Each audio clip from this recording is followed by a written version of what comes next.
Selamat datang di channel Cerita Indonesia. Tapi sebelum lanjut, silahkan diklik dahulu subscribe dan loncengnya. Halo sobat, hari ini kita akan sedikit berbicara atau bercerita tentang siapakah jin, setan, dan iblis. Yang pertama, siapakah jin? Jin adalah salah satu jenis makhluk Allah Subhanahu wa Ta'ala yang memiliki sifat fisik tertentu, berbeda dengan jenis manusia dan atau malaikat. Jin diciptakan dari bahan dasar api, sebagaimana yang Allah Subhanahu wa Ta'ala firmankan dalam Quran Surat Ar-Rahman ayat 14-15. Dia menciptakan manusia dari tanah kering seperti tembikar, dan dia menciptakan jin dari nyala api. Jin memiliki kesamaan dengan manusia ada dalam dua hal. Yang pertama, jin memiliki akal dan nafsu, sebagaimana manusia juga memiliki akal dan nafsu. Yang kedua, jin mendapatkan beban perintah dan larangan syariat, sebagaimana manusia juga mendapatkan beban perintah dan larangan syariat.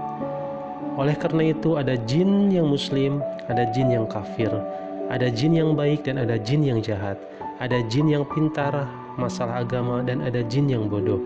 Bahkan ada jin yang ahlus sunnah dan ada jin yang pengikut kelompok sesat dan seterusnya. Sedangkan perbedaan jin dengan manusia yang paling mendasar adalah dari asal penciptaan dan kemampuan bisa melihat atau tidaknya. Makhluk itu dinamakan jin karena memiliki sifat istinan, yang artinya tersembunyi dan tidak kelihatan. Manusia tidak bisa melihat jin dan jin bisa melihat manusia. Allah berfirman dalam Quran Surat Al-A'raf 27, sesungguhnya ia iblis dan pengikutnya bisa melihat kamu di suatu keadaan yang kamu tidak bisa melihat mereka. Yang kedua, setan. Untuk memahami setan, satu prinsip yang harus Anda pegang, jin itu makhluk dan setan itu adalah sifat. Karena setan itu sifat, maka dia melekat pada makhluk dan bukan berdiri sendiri. Setan adalah sifat yang menyebut setiap makhluk yang jahat, membangkang, tidak taat, suka membelot, suka maksiat, suka melawan aturan, dan lain sebagainya. Dari Dr. Umar Sulaiman Al-Asqar menyatakan, setan dalam bahasa Arab digunakan untuk menyebut setiap makhluk yang menentang dan membangkang. Dari kitab Ulumul Jinni Wasyasyatin halaman 16.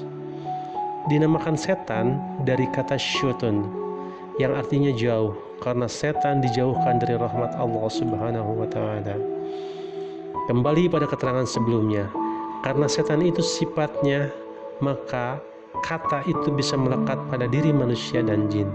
Sebagaimana penjelasan Allah Subhanahu wa Ta'ala bahwa ada setan dari golongan jin dan manusia. Allah Subhanahu wa Ta'ala berfirman setelah menjelaskan sifat-sifat setan dalam Quran Surat An-Nas ayat ke-6. Setan yang membisikkan itu dari golongan jin dan manusia. Yang ketiga, siapakah iblis? Iblis adalah nama salah satu jin yang menjadi gembongnya para pembangkang. Dalil bahwa iblis itu dari golongan jin adalah firman Allah dalam Quran Surat Al-Kahfi ayat 50. Ingatlah ketika kami berkata kepada para malaikat, sujudlah kalian kepada Adam. Maka mereka semua pun sujud kecuali iblis. Dia dari golongan jin dan membangkang dari perintah Allah Subhanahu wa Ta'ala. Iblis juga memiliki keturunan sebagaimana umumnya jin dan lainnya. Allah Subhanahu wa Ta'ala berfirman dalam Quran Surat Al-Kahfi 50. Iblis itu dari golongan jin dan dia membangkang terhadap perintah Rabb-nya. Akankah kalian menjadikan dia dan keturunannya sebagai kekasih selain aku? Padahal mereka adalah musuh bagi kalian. Demikianlah sedikit penjelasan dan ceritanya. Wallahu a'lam bishawab. Assalamualaikum warahmatullahi ta'ala wabarakatuh.